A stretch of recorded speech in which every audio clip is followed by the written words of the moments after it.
Holanda, mis queridísimos seres de luz y oscuridad, espero que se encuentren de maravilla en este hermoso y bello día en el que continuaremos nuestro viaje a través de las páginas de la Tierra a la Luna de Julio Verne. En los últimos 5 capítulos anteriores, los miembros del Gun Club lograron concretar el plan a seguir para lograr enviar un proyectil a la Luna. ¿Lograrán estos bravos artilleros su cometido? Bueno, continuemos la lectura, a ver qué pasa. De la Tierra a la Luna, capítulo 11. Florida y Texas. Faltaba resolver una cuestión. Había que elegir el lugar más propicio para el experimento. El observatorio de Cambridge había recomendado con interés que el disparo se dirigiese perpendicularmente al plano del horizonte, es decir, hacia el cenit, y la luna no sube al cenit sino en los lugares situados entre el 1º y el 28º grados de latitud, o lo que es lo mismo, la declinación de la luna no es más que 28 grados. La declinación de un astro es su latitud en la esfera terrestre, la ascensión recta es la longitud. Se trataba pues de determinar exactamente el punto del globo donde se había de fundir el inmenso Columbia. El 20 de octubre, hallándose reunido el Gun Club en junta general, Barbicane se presentó con un magnífico mapa de los Estados Unidos de Z. Belthrop. Pero sin dejarle tiempo para desplegarlo, J.T. Maston pidió la palabra con su habitual vehemencia y se expresó en los siguientes términos. Honorables colegas, la cuestión que vamos a tratar tiene una importancia verdaderamente nacional y va a proporcionarnos la ocasión de realizar un gran acto de patriotismo. Los miembros del Gun Club se miraron unos a otros sin comprender dónde quería ir a parar el orador. Ninguno de nosotros, añadió, ha pensado ni pensará nunca en transigir con la gloria de su país. Y si hay algún derecho que la Unión pueda reivindicar, es el de fundir en su propio seno el formidable cañón del Gun Club. Así pues, en las circunstancias actuales... Insigne Maston, dijo el presidente. Permitidme expresar mi pensamiento, repuso el orador. En las circunstancias actuales tenemos que escoger un lugar bastante próximo al Ecuador, para que el experimento se haga en buenas condiciones. Si me dejáis hablar, dijo Barbicane, pido que no se pongan obstáculos a la libre discusión de las ideas, replicó el ardoroso J.T. Maston. Y sostengo que el territorio desde el cual se lance nuestro glorioso proyectil debe ser parte integrante de la Unión. ¡Sin duda!, respondieron algunos miembros. Pues bien, puesto a que nuestras fronteras no son bastante extensas, puesto que al sur el océano nos presenta una barrera insuperable, puesto que necesitamos ir a buscar más allá de los Estados Unidos este paralelo 28 que nos es tan preciso, se nos presentará un casus belli legítimo y pido que se declare la guerra a México. ¡No, no!, exclamaron muchas voces al unísono. ¿No?, replicó J.T. Maston. No es una palabra que me resulta totalmente incomprensible en este recinto. ¡Pero escuchad! No puedo escuchar nada, exclamó el fogoso orador. Tarde o temprano la guerra se hará y pido que empiece hoy mismo. Maston, dijo Barbicane haciendo sonar el timbre con estrépito. Os suplico que no sigáis hablando. Maston quiso replicar, pero algunos de sus colegas pudieron contenerle. Convengo, dijo Barbicane, que el experimento no se puede ni se debe intentar sino en territorio de la Unión. Pero si mi impaciente amigo me hubiese dejado hablar, si hubiese hojeado este mapa, sabría que es completamente inútil declarar la guerra a nuestros vecinos, ya que ciertas fronteras de los Estados Unidos se extienden más allá del paralelo 28. Mirad el mapa y veréis que tenemos a nuestra disposición, sin salir de nuestro país, toda la parte meridional de Texas y de Florida. El incidente no tuvo más consecuencias, aunque a J.T. Maston le costó no poco dejarse convencer. Se decidió fundir el Columbia en el suelo de Texas o en el de Florida. Pero esta decisión crearía una rivalidad sin precedentes entre las ciudades de estos dos estados. En la costa americana, el paralelo 28 atraviesa la península de Florida y la divide en dos partes casi iguales. Después, cruzando el Golfo de México, se apoya en los extremos del arco formado por las costas de Alabama, Mississippi y Luisiana. Entonces, abordando Texas, de la que corta un ángulo, se prolonga por México, salva Sonora, pasa por encima de la antigua California y se pierde en los mares del Pacífico. Los únicos lugares que estaban en las condiciones de latitud recomendadas por el Observatorio de Cambridge eran las partes de Texas y Florida situadas al sur de este paralelo. En su parte meridional, Florida, erizada de fuertes levantados contra los indios nómadas, no tiene ciudades importantes. Tampa es la única población que por su situación geográfica merece tenerse en cuenta. Por el contrario, en Texas las ciudades son más numerosas e importantes. Corpus Christi en el distrito de Nueces y todas las poblaciones situadas a las orillas del río Bravo. Laredo, Realitos, San Ignacio, Webb, Roma, Río Grande City, Far, Edimburgo, Hidalgo, Santa Rita, Panta, Brownsville, La Feria y San Miguel formaron contra las pretensiones de Florida una liga imponente.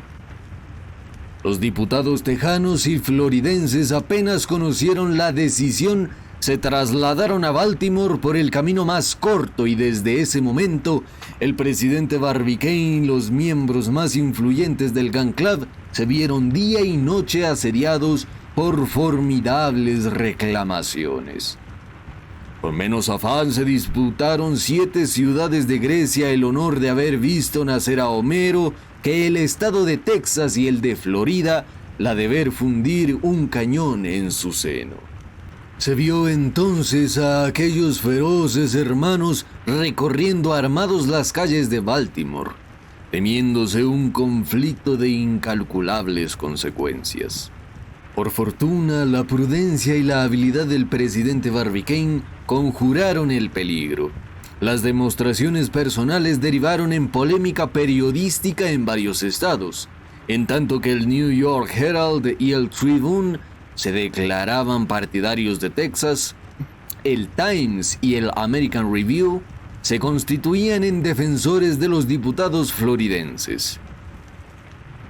Los miembros del Gun Club estaban perplejos. Texas hacía orgulloso alarde de sus 26 condados que parecía poner en batería. Pero Florida contestaba que, siendo un país 6 veces más pequeño, tenía 12 condados que son en comparación con la extensión del territorio más que los 26 de Texas. Texas hacía valer sus 300,000 habitantes, pero Florida, menos extensa, se consideraba más poblada con sus 56,000. Acusaba a Texas de tener una variedad de fiebres palúdicas que costaba la vida todos los años a algunos miles de habitantes, y desde luego tenían razón. Texas, a su vez, replicaba que Florida respecto a fiebres nada tenía que envidiar a nadie, y que no era prudente que acusase de insalubres a otros países, un estado que tenía la honra de poseer el vómito negro entre sus enfermedades endémicas. Y Texas tenía razón también. Además, añadían los tejanos en el New York Herald, se deben ciertas consideraciones a un estado que produce el mejor algodón de América y la mejor madera para la construcción de buques. conteniendo también en sus entrañas soberbio cañón de piedra y minas de hierro que rinden un 50% de mineral puro. A esto el American Review contestaba que el suelo de Florida, sin ser tan rico, ofrecía mejores condiciones para fundir y vaciar el Columbiad, porque estaba compuesto de arena y tierra arcillosa. Pero, replicaban los tejanos, antes de fundir algo, sea lo que sea en un país, es preciso llegar al país y las comunicaciones con Florida son difíciles, mientras que la costa de Texas ofrece la bahía de Galveston, que tiene 14 leguas de extensión y podría contener holgadamente a todas las escuadras del mundo.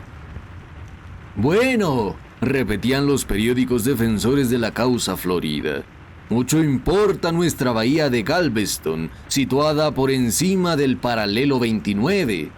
¿No tenemos acaso nosotros la bahía del Espíritu Santo, abierta precisamente a 28 grados de latitud, y por la cual los buques llegan directamente a Tampa? ¡Magnífica bahía!, contestaban sarcásticamente los de Texas, una bahía medio cegada. «Vosotros sois los que estáis cegados por la pasión», exclamaban los de Florida. «Cualquiera al oíros diría que somos un país de salvajes». La verdad es que todavía las seminolas recorren vuestras praderas. ¿Y vuestros apaches y comanches están acaso civilizados? Después de algunos días de dimes y diertes, Florida trató de llevar a su adversario a otro terreno, y una mañana el Times insistió que, siendo la empresa esencialmente americana, solo podía llevarse a cabo en un terreno esencialmente americano. A estas palabras, Texas se salió de sus casillas. «¡Americanos!», exclama, «¿no lo somos tanto como vosotros? Texas y Florida no se incorporaron ambas a la Unión en 1845». «Sin duda», respondió el Times, «después de haber sido españoles o ingleses durante 200 años, os vendieron a los Estados Unidos por $5 millones. ¿Y eso importa?», replicaron los floridenses. «¿Debemos avergonzarnos por ello? En 1803 ¿no fue comprada la Luisiana a Napoleón por $16 millones? «Es una vergüenza», exclamaron entonces los diputados de Texas. «Un miserable pedazo de tierra como Florida compararse con Texas, que, en lugar de venderse, se hizo independiente expulsando a los mexicanos el 2 de marzo de 1836 y se declaró República Federal después de la victoria alcanzada por Samuel Houston a las orillas del San Jacinto con las tropas de Santa Anna. Un país, en fin, que se anexionó voluntariamente a los Estados Unidos de América». «Sí, porque tenía miedo a los mexicanos», respondió Florida. «¿Miedo?». Desde el momento que se pronunció esta palabra demasiado fuerte, en realidad, la polémica se hizo intolerable. Se temía un degüello de ambos partidos en las calles de Baltimore y fue preciso poner guardias a los diputados. El presidente Barbicane se hallaba metido en un atolladero. Llevaban continuamente a sus manos notas, documentos y cartas amenazadoras. ¿Qué partido debía tomar? Bajo el punto de vista de la posición, facilidad de las comunicaciones y rapidez de los transportes, los derechos de los dos estados eran exactamente iguales. En cuanto a las personalidades políticas, nada tenían que ver en el asunto. La vacilación y la perplejidad duraban ya mucho tiempo y ofrecían visos de perpetuarse, cuando Barbicane trató de resolverlo y propuso una solución que era indudablemente la más discreta. «Considerándolo todo», dijo, «es evidente que las dificultades suscitadas por la rivalidad de Texas y Florida se producirán entre las ciudades del estado favorecido. La rivalidad descenderá del género a la especie, del estado a la ciudad, y no habremos adelantado nada. Pero Texas tiene 11 ciudades que gozan de las condiciones requeridas, y las 11 disputándose el honor de la empresa nos proporcionarán nuevos conflictos. Mientras que Florida no tiene más ciudades que Tampa. Optemos pues por Florida. Esta decisión apenas fue conocida puso a los diputados de Texas de un humor de perros. Se apoderó de ellos un furor indescriptible y se dirigieron insultos desmedidos a los distintos miembros del Gun Club. Las autoridades de Baltimore no podían tomar más que un partido y lo tomaron. Mandaron a preparar un tren especial, metieron en él de grado o fuerza a los tejanos y les hicieron salir de la ciudad con una rapidez de 30 millas por hora. Pero por pronto que fueron expulsados, tuvieron tiempo de arrojar un último sarcasmo amenazador a sus adversarios.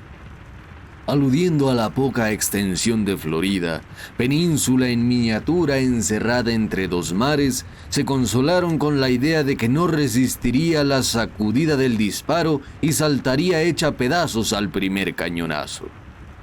«Pues que salte», respondieron los floridenses con un laconismo digno de los tiempos antiguos.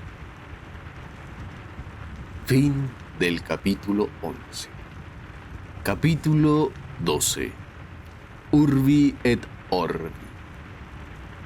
Resueltas las dificultades astronómicas, mecánicas y topográficas, se presentaba la cuestión económica. Se trataba de procurarse una enorme suma para la ejecución del proyecto. Ningún particular, ningún estado hubiera podido disponer de los millones necesarios. Por más que la empresa fuese americana, el presidente Barbicane resolvió darle un carácter universal para poder pedir su cooperación financiera a todas las naciones. Era a la vez un derecho y un deber de toda la Tierra intervenir en los asuntos relacionados con su satélite. Se adquirió con este fin una suscripción que se extendió desde Baltimore al mundo entero. Urbi et Orbi.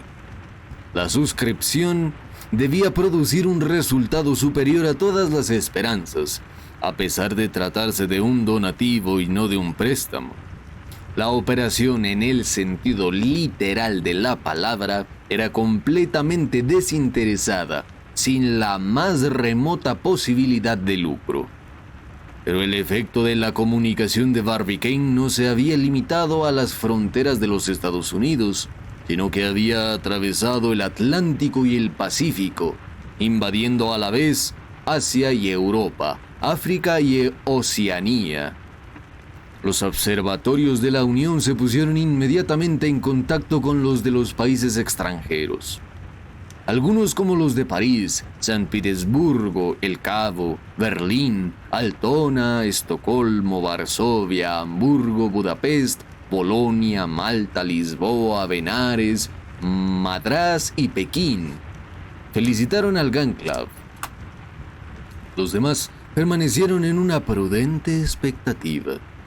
En cuanto al observatorio de Greenwich, con el reconocimiento de los otros 22 establecimientos astronómicos de la Gran Bretaña, fue terminante y negó con el mayor atrevimiento toda posibilidad de éxito, colocándose sin vacilar en las filas del capitán Nicholl, cuyas teorías secundó sin la menor reserva. Así es que, en tanto que otros órganos científicos prometían enviar delegados a Tampa, los astrónomos de Greenwich acordaron en una sesión especial no darse por enterados de la proposición de Barbicane. Ese era el efecto de los inveterados celos de los ingleses. Pero el efecto fue excelente en el mundo científico en general, desde el cual se propagó a todas las clases de la sociedad, que acogieron el proyecto con el mayor entusiasmo. Este hecho era de una importancia inmensa, tratándose de una suscripción para reunir un capital considerable.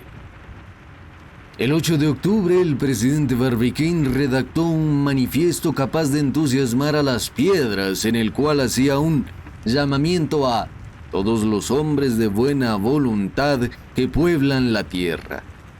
Aquel documento traducido a todos los idiomas tuvo un éxito extraordinario.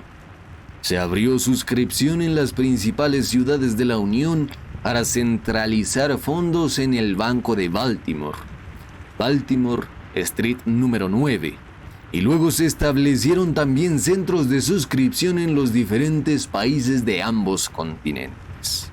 En Viena, S.M. Rothschild; en San Petersburgo, Sitzgild y compañía; en París, el Crédito Mobiliario; en Estocolmo, Totti y Arfutersdon; en Londres, N.M. Rothschild e hijos; en Turín, Artoin y compañía; en Berlín, Mendelssohn; en Ginebra, Lombard, Odier y compañía; en Constantinopla, el Banco Otomano; en Bruselas, Slambert; en Madrid, Daniel Weinzweiler; en Ámsterdam, el Crédito Neerlandés; en Roma, Torlonia y compañía; en Lisboa, Lesesno; en Copenhague, el Banco Privado; en Buenos Aires, el Banco Maun; en Río de Janeiro, la misma casa; en Montevideo, la misma casa; en Valparaíso, Tomás Lachambre y compañía;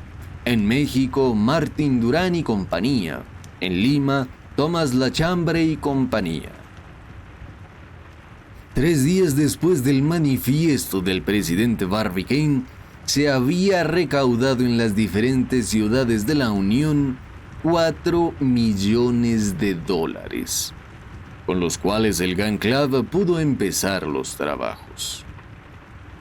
Algunos días después, el telégrafo daba a conocer en América que el extranjero crecía las suscripciones con una rapidez extraordinaria. Algunos países se distinguían por su generosidad, aunque otros no soltaban el dinero tan fácilmente. Cuestión de temperamento. Como las cifras son más elocuentes que las palabras, he aquí el estado de las sumas recaudadas después de cerrada la suscripción. Rusia, para cubrir su contingente, aprontó la enorme suma de 368.733 rublos. Nada extraño si se conoce el gusto científico de los rusos y lo mucho que progresan allí los estudios astronómicos. Francia empezó riéndose de la pretensión de los americanos. Sirvió la luna de pretexto a 1000 chanzas y retruécanos trastochados y a docenas de sainetes en los que el mal gusto y la ignorancia andaban a la par. Pero del mismo modo que en otros tiempos, los franceses soltaron la mosca después de cantar, la soltaron esta vez después de reír y se suscribieron por una cantidad de 253.930 francos. A este precio tenían derecho a divertirse un poco. Austria, a pesar del mal estado de su hacienda, se mostró bastante generosa. Su parte de la contribución pública se elevó a la suma de 216.000 florines.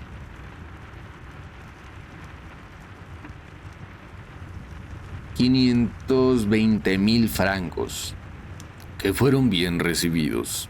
Suecia y Noruega enviaron 52.000 riksdales, 294.323 francos, que en proporción al país eran una cantidad considerable, pero hubiera sido mayor si se hubiese abierto suscripción en Cristiania al mismo tiempo que en Estocolmo. Por alguna desconocida razón, a los noruegos no les gustaba enviar su dinero a Suecia. Prusia demostró su aprobación a la empresa enviando 250.000 taleos, 937.500 francos. Todos sus observatorios se suscribieron por una cantidad importante y fueron los que con más entusiasmo procuraron alentar al presidente Barbicane. Turquía se condujo generosamente, pues siendo la luna quien regula el curso de sus años, y su ayuno del Ramadán, se hallaba personalmente interesada en el asunto. No podían enviar menos de 1.372.640 piastras, 343.160 francos, y las dio con una espontaneidad que revelaba, sin embargo, cierto interés del gobierno otomano. Bélgica se distinguió entre todos los estados de segundo orden con un donativo de 513.000 francos, que vienen a corresponder a 12 céntimos por habitante.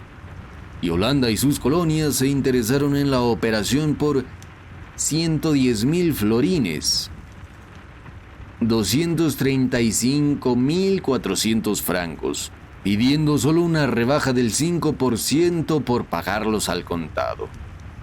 Dinamarca, cuyo territorio es muy reducido, dio sin embargo 9.000 ducados finos, 117.414 francos, lo que prueba la afición de los daneses a las empresas científicas. La Confederación Germánica contribuyó con 34.285 florines, 72.000 francos. Pedirle más hubiera sido inútil porque no lo hubiera dado. Italia, aunque muy educada, encontró 200.000 liras en los bolsillos de sus hijos, pero dejándolos limpios como una patena. Si hubiese tenido Venecia, hubiera dado más, pero no la tenía todavía. Los estados de la Iglesia no creyeron prudente enviar menos de 7.040 escudos romanos, 38.000 francos, y Portugal llegó a desprenderse por la ciencia hasta de 30.000 cruzados, 113.200 francos. En cuanto a México, no pudo dar más de que 86.000 pesos fuertes, 1.727 francos, pues los imperios cuando se están fundando suelen andar algo apurados. 257 francos fueron la modesta aportación de Suiza para la obra americana. Digamos francamente que Suiza no acertaba a ver el lado práctico de la operación. No creían que el acto de enviar una bala a la luna fuese muy acertado para establecer relaciones diplomáticas con el astro de la noche. Y le parecía que era poco prudente arriesgar sus capitales en una empresa tan aleatoria. Después de todo, esa Suiza tenía razón. En cuanto a España, no pudo reunir más que 110 reales. Se excusó diciendo que tenía que concluir sus ferrocarriles. La verdad es que la ciencia, que se halla algo retrasada todavía, no está muy considerada en aquel país. Y además, ciertos españoles, y no de los menos instruidos, no sabían darse cuenta exacta del peso del proyectil comparado con el de la Luna, y tenían que la apartase de su órbita, que la turbase en sus fusiones de satélite, ocasionando su caída sobre la superficie del globo terráqueo. Por lo que pudiera suceder, lo mejor era abstenerse. Así se hizo a salvo unos cuantos realejos. Quedaba Inglaterra. Conocida es la desdeñosa antipatía con que acogió la proposición de Barbicane. Los ingleses solo tienen alma para los 25 millones de habitantes que encierra la Gran Bretaña. Dieron a entender que la empresa del Gun Club era contraria al principio de no intervención y no soltaron ni un céntimo. Al saber esta noticia, el Gun Club se contentó con encogerse de hombros y siguió con su proyecto. En cuanto a la América del Sur, Perú, Chile, Brasil, las provincias de La Plata, Colombia, remitieron a los Estados Unidos 300.000 pesos, 59.000 francos. El Gun Club se encontró con un capital considerable, cuyo resumen es el siguiente. Suscripción de los Estados Unidos, $4 millones. Suscripciones extranjeras, $1.446.675. Total, $5.100.000. $5.446.675. $5.446.675. 29,5 millones de francos aproximadamente entraron como resultado de la suscripción en la caja del Gun Club. A nadie sorprenda la importancia de la suma. Los trabajos de fundición, taladro y albañilería, el transporte de los operarios, su permanencia en un país casi inhabitado, la construcción de los hornos y andamios, las herramientas, la pólvora, el proyectil y los gastos imprevistos debían, según el presupuesto, consumirla casi completamente. Algunos cañonazos de la guerra federal habían costado $1,000 y, por consiguiente, bien podía costar 5,000 veces más el del presidente Barbicane, único en los fastos de la artillería.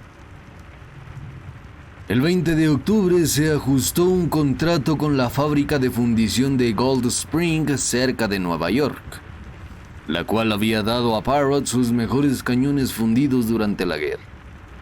Dicha fábrica se comprometió a transportar a Tampa, en la Florida meridional, el material necesario para la fundición del Columbia.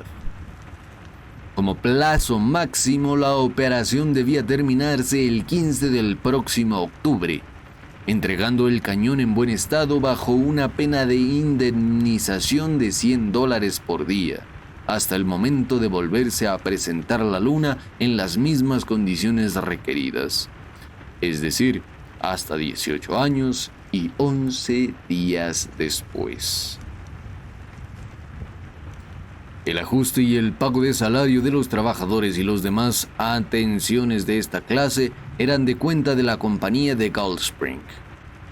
Este contrato, hecho por duplicado y de buena fe, fue firmado por Barbicane, presidente del Gun Club, y por J. Murchison, director de la fábrica de Gold Spring, que aprobaron la escritura. Fin del capítulo 12. Capítulo 13. Stones Hill. Hecha ya la elección del lugar por los miembros del Gun Club en detrimento de Texas, los americanos de la Unión, que todos saben leer, se creyeron en la obligación de estudiar la geografía de Florida. Nunca jamás habían vendido los libreros tantos ejemplares de Bartram's Travel in Florida, The Romance, Natural History of East and West Florida, The Williams Territory or Florida, The Cleveland, On the Culture of the Sugar Cane in East Florida. Fue necesario imprimir nuevas ediciones. Aquello era un verdadero delirio. Barbicane tenía que hacer algo mejor que entretenerse en leer. Quería ver con sus propios ojos y determinar el sitio en que se colocaría el Columbia. Sin pérdida de tiempo, puso a disposición del Observatorio de Cambridge los fondos necesarios para la construcción de un telescopio y entró en tratos con la casa Breadwell y compañía de Albany para la fabricación de el proyectil de aluminio. Enseguida partió de Baltimore acompañado de J. T. Maston, del mayor Elphiston y del director de la fábrica de Gold Spring. Al día siguiente, los 4 compañeros de viaje llegaron a Nueva Orleans, donde se embarcaron inmediatamente en el Tampico, buque de la Marina Federal que el gobierno puso a su disposición, y las orillas de la Luisiana desaparecieron pronto de su vista. La travesía no fue larga. 2 días después de partir, el Tampico había recorrido 480 millas y se avistaba ya la costa floridense. Al acercarse a esta, Barbicane vio una tierra baja, llana, de aspecto bastante árido. Después de haber costeado una serie de ensenadas materialmente cubiertas de ostras y cangrejos, el Tampico entró en la bahía del Espíritu Santo. Dicha bahía se divide en dos radas prolongadas, la rada de Tampa y la rada de Hillsboro, por cuya boca penetró el buque.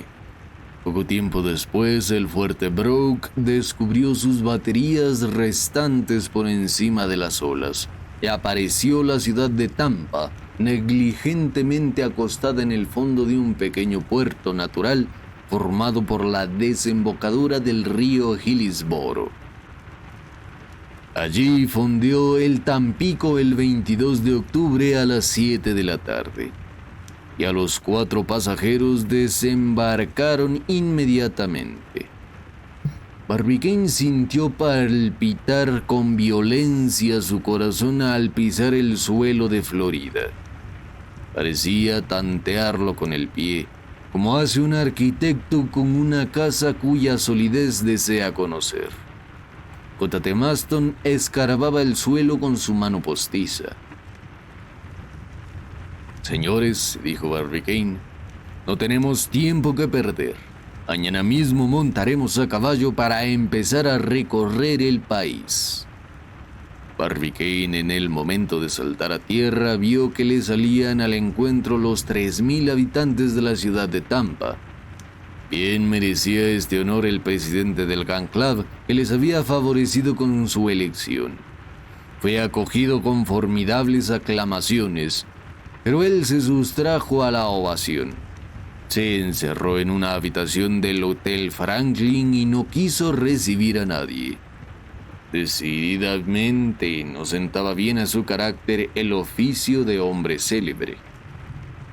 Al día siguiente, el 23 de octubre, algunos caballos de raza española, de poca alzada pero de mucho vigor y brío, relinchaban bajo de sus ventanas, pues no eran 4 sino 50 con sus respondientes jinetes. Barbicane, acompañado de sus 3 camaradas, bajó y se asombró encontrándose en medio de aquella cabalgata. Notó además que cada jinete llevaba una carabina y en bandolera un par de pistolas en el cinto. Un joven floridense le explicó inmediatamente la razón que había para aquel aparato de fuerzas. «Señor», dijo, «hay seminolas».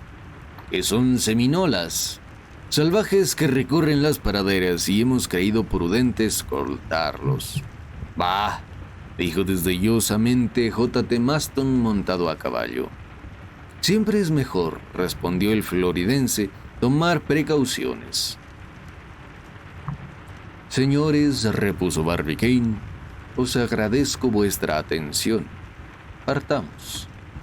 La cabalgata se puso en movimiento y desapareció de la vista en una nube de polvo. Eran las 5 de la mañana. El sol resplandecía ya y el termómetro marcaba 84 grados, 28 grados centígrados. Pero frescas brisas del mar moderaban la excesiva temperatura. Barbicane, al salir de Tampa, bajó hacia el sur y subió la costa llegando al arroyo de Alifia, que desagua en la bahía de Hillsboro, 12 millas al sur de Tampa. Barbicane y su escolta costearon la orilla derecha remontando hacia el este.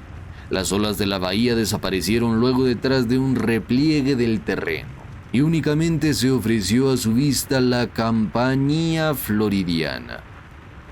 La Florida se divide en 2 partes, una al norte, más populosa, menos abonada, tiene por capital a Tallahassee y posee uno de los principales arsenales marítimos de los Estados Unidos, es Pensacola. La otra, situada entre los Estados Unidos y el Golfo de México, que la estrecha con sus aguas, no es más que una angosta península bañada por el corriente del Gulf Stream, punta de tierra perdida en medio de un pequeño archipiélago, a la que doblaban continuamente los numerosos buques del Canal de Bahama. Aquella punta es el centinela avanzando del Golfo de las grandes tempestades.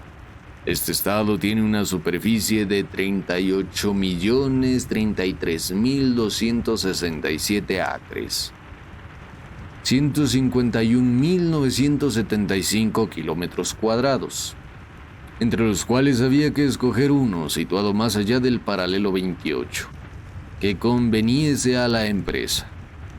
Por lo que Barbicane, sin apearse, examinaba atentamente la configuración del terreno y su distribución particular.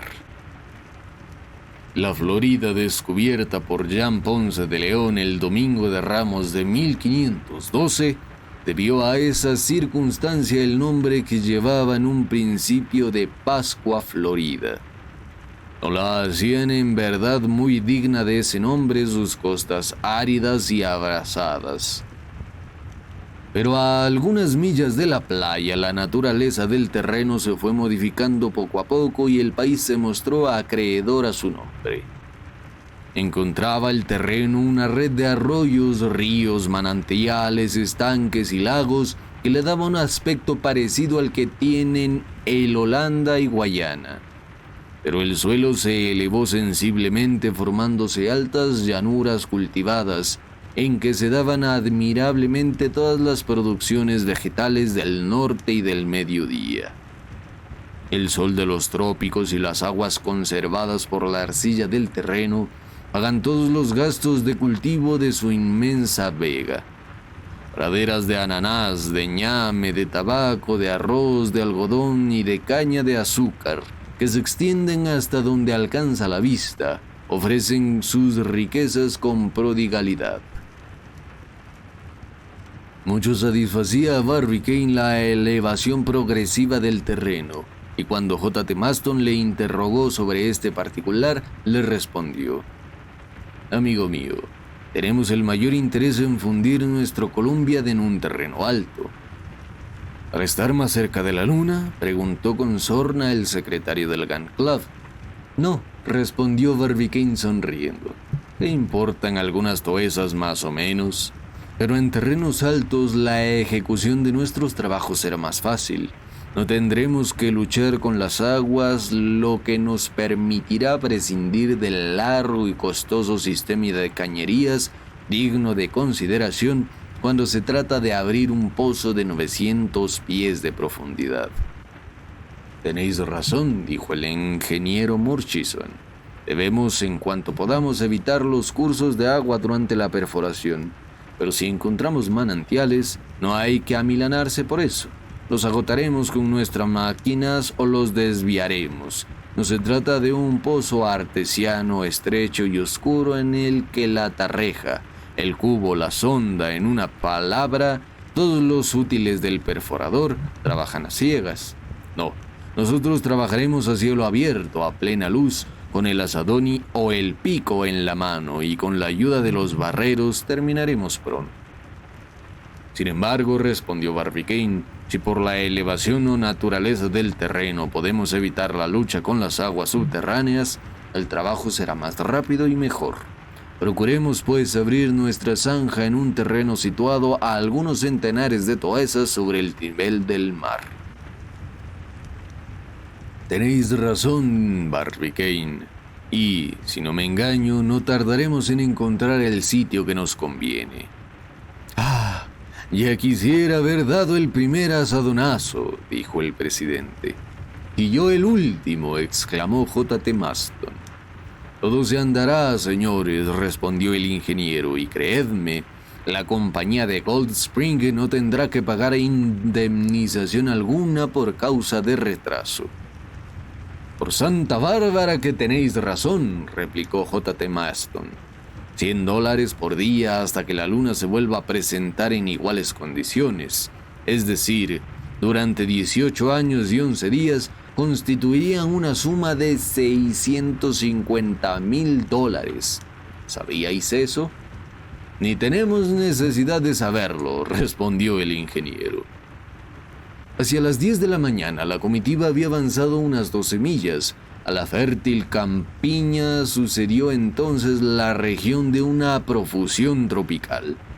Aquellos bosques casi impenetrables estaban formados por granados, naranjos, limoneros, higueras, olivos, albaricoques, bananos y cepas de viña, cuyos frutos y flores rivalizaban en colores y perfumes. A la olorosa sombra de aquellos árboles magníficos cantaban y volaban una multitud de aves brillantes colores, entre las cuales se distinguían muy particularmente las cangrejeras, cuyo nido debería ser un estuche de guardar joyas para ser digno de sus magníficos y variados plumajes. J.T. Maston y el mayor no podían hallarse en presencia de aquella naturaleza opulenta sin admirar su espléndida belleza. Pero el presidente Barbicane, poco sensible a tales maravillas, tenía prisa en seguir adelante. Aquel país tan fértil le desagradaba por su fertilidad misma. Sin ser hidroscopo, sentía el agua bajo sus pies y buscaba, aunque en vano, signos de una aridez incontestable. Continuaron avanzando y tuvieron que bardear varios ríos, no sin algún peligro, porque estaban infestados de caimanes de 15 a 18 pies de largo. J.T. Maston les amenazó con su temible mano de madera, pero solo consiguió espantar a los pelícanos, zaguazas y faleones salvajes, habitantes de aquellas costas, mientras los grandes flamencos de color rosa le miraban como embobados. Aquellos huéspedes de las regiones húmedas desaparecieron a su vez y los árboles menos corpulentos se desparramaron en bosques menos espesos. Algunos grupos aislados se desataron en medio de llanuras infinitas cruzadas por numerosos rebaños de gamos. «Llegamos por fin», exclamó Barbicane, levantándose sobre los estribos. «He aquí la región de los pinos». «Y la de los salvajes», respondió el mayor. En efecto, algunos semínolas aparecían a lo lejos, agitándose, revolviéndose, corriendo de un lado al otro, montados en rápidos caballos, blandiendo largas lanzas o disparando fusiles de sordo estampido. Se limitaron a estas demostraciones hostiles sin inquietar a Barbicane y a sus compañeros. Estos ocupaban entonces el centro de una llanura pedregosa, vasto espacio descubierto de una extensión de muchos acres que inundaba el sol con abrasadores rayos. Estaba formada la llanura por una especie de dilatado entumecimiento del terreno que ofrecía al parecer a los miembros del Grand Club todas las condiciones que requería la colocación de su Columbia. «¡Alto!», dijo Barbicane deteniéndose. «¿Cómo se llama este sitio?» «Stones Hill», colina de piedras, respondió uno de los floridenses. Barbicane, sin decir una palabra, se apeó, saqueó sus instrumentos y empezó a determinar la posición del sitio con la mayor precisión. La escolta, agolpada en torno a él, le examinaba en silencio. El sol pasaba en aquel momento por el meridiano. Barbicane apuntó rápidamente el resultado de sus observaciones y dijo: «Este sitio está situado a 300 toesas sobre el nivel del mar, a los 27 grados 7 segundos de latitud y 5 grados 7 segundos de latitud oeste. Meridiano de Washington. Me parece que por su naturaleza árida y pedregosa ofrece todas las condiciones que el experimento requiere. En esta llanura, pues, levantaremos nuestros almacenes, nuestros talleres, nuestros hornos, las chozas de los trabajadores y desde aquí mismo», respondió golpeando con el pie en el suelo, «desde aquí, desde la cima de Stones Hill, nuestro proyectil volará a los espacios del mundo solar». Fin del 13º capítulo. Capítulo 14. Pico y palo. Aquella misma tarde, Barbicane y sus compañeros regresaron a Tampa, y el ingeniero Murchison embarcó de nuevo en el Tampico para Nueva Orleans. Tenía que contratar un ejército de trabajadores y recoger la mayor parte del material. Los miembros del Gun Club se quedaron en Tampa a fin de organizar los primeros trabajos con la ayuda de los habitantes del país. 8 días después de su partida, el Tampico regresaba a la Bahía del Espíritu Santo con una flotilla de buques de vapor. Murchison había reunido 500 trabajadores. En los malos tiempos de la esclavitud le hubiera sido imposible, pero desde que América, la tierra de la libertad, no contaba más que hombres libres en su seno, estos acudían a todas partes donde les llamaran un trabajo bien pagado. Y el Gun Club no carecía de dinero y les ofrecía a sus trabajadores un buen salario con gratificaciones considerables y proporcionadas. El obrero contratado para la Florida podía contar, al terminar los trabajos, con un capital depositado a su nombre en el Banco de Baltimore. Hutchinson tuvo, pues, dónde escoger, y pudo mostrarse severo respecto a la inteligencia y habilidad de sus trabajadores.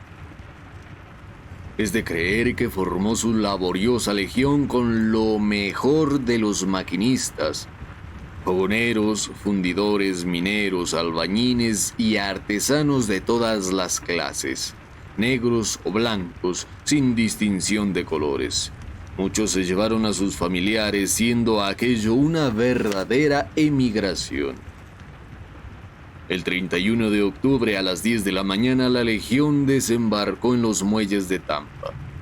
Y fácilmente se comprende el movimiento y actividad que reinarían en aquella pequeña ciudad, cuya población se duplicaba en un solo día.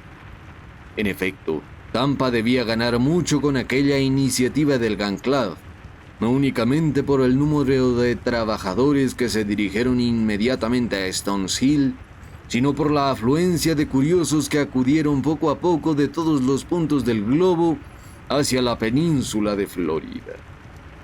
Los primeros días se ocuparon en descargar los utensilios que transportaba la flotilla, las máquinas, los víveres e igualmente un gran número de casas de palastro compuestas de piezas desmontadas y enumeradas.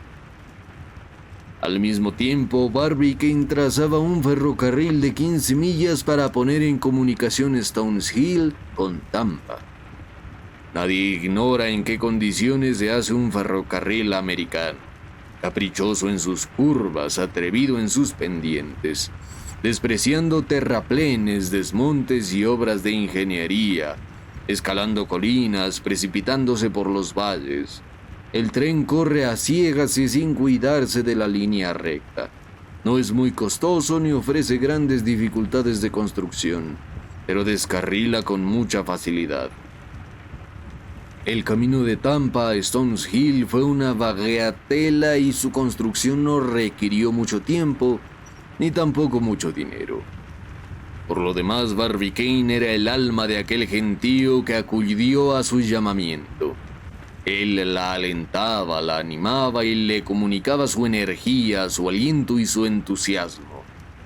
Se hallaba en todas partes como si hubiese estado dotado del don de ubicuidad, seguido siempre de J.T. Maston, su sombra. Con él no había obstáculos ni dificultades ni contratiempos. Era minero, albañil y maquinista, tanto como artillero, teniendo respuestas para todas las preguntas y soluciones para todos los problemas.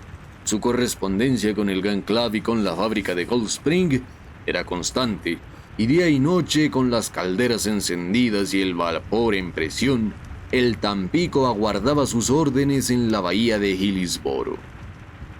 El primer día de noviembre, Barbicane salió de Tampa con un destacamento de trabajadores, y al día siguiente se había levantado alrededor de Stones Hill una ciudad de casas metálicas rodeadas por empalizadas, la cual por su movimiento, por su actividad, poco o nada tenía que envidiar a las grandes ciudades de la Unión. Se reguló cuidadosamente el régimen de vida y empezaron las obras con completo orden. Sondeos escrupulosamente practicados permitieron reconocer la naturaleza del terreno y empezó la excavación el 4 de noviembre. Aquel día Barbicane reunió a los maestros de los talleres y les dijo: «Todos sabéis, amigos míos, por qué os he reunido en este sitio salvaje de Florida. Se trata de fundir un cañón de 9 pies de diámetro interior, 6 pies de espesor en sus paredes y 19 y medio de revestimiento de piedra. Lo que significa que tenemos que abrir una zanja que tenga un ancho de 60 pies y una profundidad de 900. Esta obra considerable debe haber terminado en 8 meses, y por consiguiente tenéis que sacar en 255 días 2.543.200 pies cúbicos de tierra, es decir, 10.000 pies cúbicos al día. Esto no ofrecería ninguna dificultad a 1.000 operarios que trabajasen con holgura. Será más penoso en un espacio relativamente limitado. Sin embargo, puesto que el trabajo ha de hacerse, se hará, para lo cual tanto con vuestro ánimo como con vuestra habilidad». A las 8 de la mañana se dio el primer golpe del azadón en el terreno floridense, y desde entonces la útil herramienta no tuvo en manos de los mineros ni un solo momento de ocio. Las tandas de operarios se relevaban cada 6 horas. Por colosal que fuese la operación, no rebasaba el límite de las fuerzas humanas. Cuántos trabajos más difíciles en los que había sido necesario combatir de frente contra los elementos se habían ejecutado felizmente. Sin hablar más que de obras análogas, basta citar el pozo del tío José, construido cerca del Cairo por el sultán Saladino, en una época en que las máquinas no habían complementado aún la fuerza del hombre. Dicho pozo bajaba al nivel del Nilo a una profundidad de 300 pies. Y aquel otro pozo abierto en Coblenza, por el Magre Juan de Badén, llegó a la profundidad de 600 pies. Pues bien, ¿de qué se trataba ahora? De triplicar esa profundidad y duplicar su anchura, lo que haría la perforación más fácil.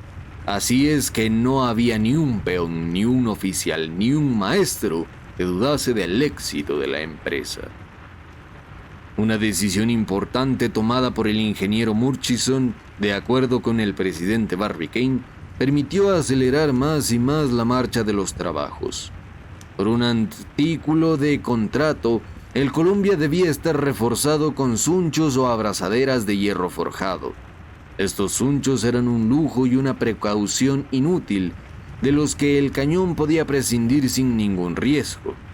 Se suprimió, pues, dicha cláusula, con lo que se economizaba mucho tiempo, porque se pudo entonces emplear el nuevo sistema de perforación adoptado actualmente en la construcción de pozos. Según este, la perforación y la obra de mampostería se hacen al mismo tiempo. Gracias a este sencillo procedimiento, no hay necesidad de apuntalar la tierra, pues la pared misma la contiene con un poder inquebrantable y desciende por su propio peso. No debía empezar esta maniobra a alcanzar el azadón la parte sólida del terreno. El 4 de noviembre, 50 trabajadores abrieron en el centro mismo del recinto cercado, es decir, en la parte superior de Stone Hill, un agujero circular de 60 pies de diámetro. El pico encontró primero una especie de terreno negro de 6 pies de profundidad que pudo fácilmente remover. Sucedió a este terreno otro de 2 pies de espesor, de una arena fina, que se zarcó y se guardó cuidadosamente porque debía servir para la construcción del molde interior. Apareció después la arena, una arcilla blanca bastante compacta, parecida a la amarga de Inglaterra, que tenía un grosor de 4 pies. Enseguida el hierro de los picos tropezó con la capa dura de la tierra. Era una especie de roca formada de conchas petrificadas, muy seca y muy sólida, con la cual tuvieron en lo sucesivo que luchar siempre los instrumentos. En aquel punto el agujero tenía una profundidad de 6 pies y medio y empezaron los trabajos de albañilería. Se construyó en el fondo de la excavación en torno de encina una especie de disco fuertemente asegurado con pernos, de una solidez a toda prueba. Se abrió en su centro un agujero de un diámetro igual al que debía tener el Columbiad. Exteriormente, sobre aquel disco se sentaron las primeras hiladas de piedra, unidas con inflexible tenacidad por un cimiento de hormigón hidráulico. Los albañiles, después de haber trabajado de la circunferencia al centro, se hallaron encerrados dentro de un pozo que tenía 25 pies de ancho. Terminada esta obra, los mineros volvieron a coger el pico y el azadón para atacar la roca debajo del mismo disco, procurando sostenerlo con puntales de mucha solidez. Estos puntales se quitaban sucesivamente a medida que se iba ahondando el agujero. Así el disco iba bajando poco a poco, y con él la pared circular de mampostería, en cuya parte superior trabajaban continuamente los albañiles, cuidando de dejar aspilleras o respiraderos que permitieran durante la fundición la salida del gas. Este género de trabajo exige en los obreros mucha habilidad y cuidado. Algunos de ellos, cavando bajo el disco, fueron peligrosamente heridos por los pedazos de piedra que saltaban, y hasta hubo alguna muerte. Pero estas desgracias del oficio no menguaban ni un solo minuto el ardor de los trabajadores. Estos trabajaban durante el día a la luz del sol que algunos meses después quemaba aquellas calcinadas llanuras con un calor de 99 grados, 37 centígrados. Trabajaban durante la noche envueltos en los resplandores de la luz eléctrica. El ruido de los picos rompiendo las rocas, el estampido de los barrenos, el chirrido de las máquinas, los torbellinos de humor agitándose en el aire, trazaban alrededor de Stones Hill un círculo de terror en el que no se atrevían a penetrar ni las manadas de bisontes ni los grupos de semínolas. Los trabajos avanzaban regularmente. Grúas movidas por la fuerza del vapor activaban la traslación de los materiales, encontrándose pocos obstáculos inesperados, pues todas las dificultades estaban previstas y había habilidad para vencerlas. El pozo, en un mes, había alcanzado la profundidad proyectada para este tiempo, o sea, 112 pies. En diciembre esta profundidad se duplicó y se triplicó en enero. En febrero los trabajadores tuvieron que combatir contra una capa de agua que apareció de improviso, viéndose obligados a recurrir a poderosas bombas y aparatos de aire comprimido para agotar los manantiales y tapar los orificios como se ciega una vía de agua a bordo de un buque. Se dominaron aquellas corrientes, pero a consecuencia de la poca consistencia del terreno, el disco cedió algo, produciéndose un derrumbamiento parcial. El accidente no podía dejar de ser terrible y costó la vida a algunos trabajadores. 3 semanas se tardaron en reparar la avería y restablecer el disco, devolviéndole su solidez. Pero gracias a la habilidad del ingeniero y a la potencia de las máquinas empleadas, la obra, que peligró un momento, recobró su aplomo y la perforación siguió adelante. Ningún nuevo incidente paralizó en lo sucesivo la marcha de la operación. El 10 de junio, 20 días antes de expirar el plazo fijado por Barbicane, el pozo, completamente revestido de su muro de piedra, había alcanzado la profundidad de 900 pies. En el fondo de la mampostería descansaba sobre un cubo macizo que medía 30 pies de espesor, a la vez que en su parte superior quedaba en el nivel del suelo.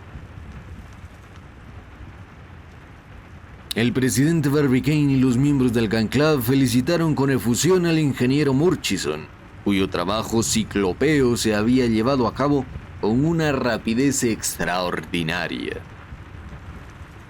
Durante los 8 meses que se invirtieron en dicho trabajo, Barbicane no se separó un instante de Stones Hill, y al mismo tiempo que vigilaba de cerca las operaciones de la excavación, no olvidaba el bienestar y la salud de los trabajadores, consiguiendo evitar las epidemias que suelen engendrarse en las grandes aglomeraciones de hombres y que tantos desastres causan en las regiones del globo expuestas a todas las influencias tropicales. Cierto es que algunos trabajadores pagaron con la vida las imprudencias inherentes a los trabajos tan peligrosos, pero estas deplorables catástrofes son inevitables y los americanos no se preocupan mucho de ellas. Se cuidan más de la humanidad en general que el del individuo en particular. Sin embargo, Barbicane profesaba excepcionalmente los principios contrarios y los aplicaba en todas las ocasiones. Así que, gracias a su solicitud y su inteligencia, a su útil intervención en los casos difíciles, a su prodigiosa y humana sagacidad, el término medio de las desgracias no excedió al de los países de ultramar, que se caracterizan por el lujo de precauciones tomadas. Entre otros, Francia, donde se calcula un accidente por cada 200.000 francos de trabajo. Fin del capítulo 14. Capítulo 15. La fiesta de la fundición. Durante los 8 meses que se invirtieron en abrir el pozo, se llevaron simultáneamente adelante con suma rapidez los trabajos preparativos de la fundición. Una persona extraña que, sin estar en antecedentes, hubiese llegado de improviso a Stones Hill, hubiera quedado atónito ante el espectáculo que se ofrecía a su vista. A 600 yardas de la zanja se levantaban 1.200 hornos de reverbero, de 600 pies de ancho cada uno, circularmente situados alrededor de la zanja misma, que era su punto central. Separados uno de otro por una distancia de media toesa, los 1.200 hornos formaban una línea que no bajaba de 2 millas. Estaban todos construidos sobre el mismo modelo, con una alta chimenea cuadrangular, y producían un singular efecto. Soberbia parecía a J.T. Maston aquella disposición arquitectónica que le recordaba a los monumentos de Washington. Para él no había nada más bello ni aun en Grecia, donde, según él mismo confesaba, no había estado nunca. Se recordará que en su tercera sesión, la comisión resolvió emplear para el Columbiad hierro fundido, especialmente hierro fundido gris. Es, en efecto, un metal tenaz y dúctil, de fácil pulimiento y muy apropiado para efectuar todas las operaciones de modelo, y que tratado con el carbón de piedra es de una calidad superior para las piezas de gran resistencia, tales como cañones, cilindros de máquinas de vapor y prensas hidráulicas. Pero el hierro fundido, si no ha sido sometido más que a una sola fusión, es rara vez lo suficientemente homogéneo, por lo que se le refina y depura por medio de una segunda fusión, que le desembaraza de sus últimos depósitos terrosos. Por el mismo mineral de hierro, antes de ser embarcado para Tampa, era sometido a los altos hornos de Gold Spring y puesto en contacto con carbón y silicio, elevándolo a una alta temperatura que lo transformara en carburo. Con la operación de refinado, el hierro fundido libre de carbono y silicio se convierte en hierro dulce. Después de esta primera operación, se dirigía el metal a Stones Hill, pero se trataba de 136 millones de libras de hierro fundido, que son una cantidad demasiado grande para transportar por ferrocarril. El precio de transporte hubiera duplicado el del material. Pareció preferible fletar buques de Nueva York y cargarlos de fundición en barras, aunque para esto se necesitaron 78 buques de 1.000 toneladas. Una verdadera escuadra que el 3 de mayo salió del canal de Nueva York, entró en el océano, siguió a lo largo de las costas americanas, penetró en el canal de Bahama, dobló la punta de Florida y el 10 del mismo mes, remontando la bahía del Espíritu Santo, hundió sin avería alguna en el puerto de Tampa. Allí el cargamento fue trasladado a los vagones del ferrocarril de Stoneshill y a mediados de enero, la enorme cantidad de metal se encontraba en su destino. Fácilmente se comprende que 1.200 hornos no eran muchos para derretir a un mismo tiempo aquellas 68.000 toneladas de hierro. Cada horno podía contener cerca de 114.000 libras de metal, y todos construidos y dispuestos según el modelo de los que sirvieron para fundir el cañón Rodman, tenían la forma de un trapecio y eran muy rebajados. El aparato para caldear y la chimenea se hallaban en los dos extremos del horno, de modo que se calentaba por igual en toda su extensión. Los hornillos, hechos de tierra refractaria, constaban de un fogón donde se colocaba el carbón de piedra y un crisol o laboratorio donde se ponían las barras que habían de fundirse. El suelo de ese crisol, inclinado en un ángulo de 25 grados, permitía al metal derretido vertirse hacia los depósitos de recepción, de los cuales partían 1.200 arroyos convergentes que desaguaban en el pozo central. Un día, después de terminadas las obras de albañilería, Barbicane mandó a proceder a la construcción del molde interior. La cuestión era levantar en el centro del pozo, siguiendo su eje, un cilindro de 900 pies de altura y 9 pies de diámetro, que llenase exactamente el espacio reservado al ánima del Columbiad. Este cilindro debía componerse de una mezcla de tierra arcillosa y arena, a la que añadían heno y paja. El intervalo que quedase entre el molde y la obra de fábrica debía llenarlo el metal derretido para formar las paredes del cañón, de un espesor de 6 pies. Para mantener el cilindro en equilibrio fue preciso reforzarlo con armadura de hierro y sujetarlo a trechos por medio de traviesas que iban desde él a las paredes del pozo. Esas traviesas, después de la fundición, quedaban perdidas en la masa del metal, formando cuerpo común con el cañón mismo, sin que éste sufriese menoscabo alguno. Habiendo terminado esta operación, el 8 de julio podía procederse a la fundición, que se fijó para el día siguiente. «Será una gran fiesta la ceremonia de fundición», dijo J.T. Maston a su amigo Barbicane. «Sin duda», respondió Barbicane, «pero no será fiesta pública». «¿Cómo? ¿No abriréis las puertas del recinto a todo el que se presente?» «No haré semejante disparate, Maston.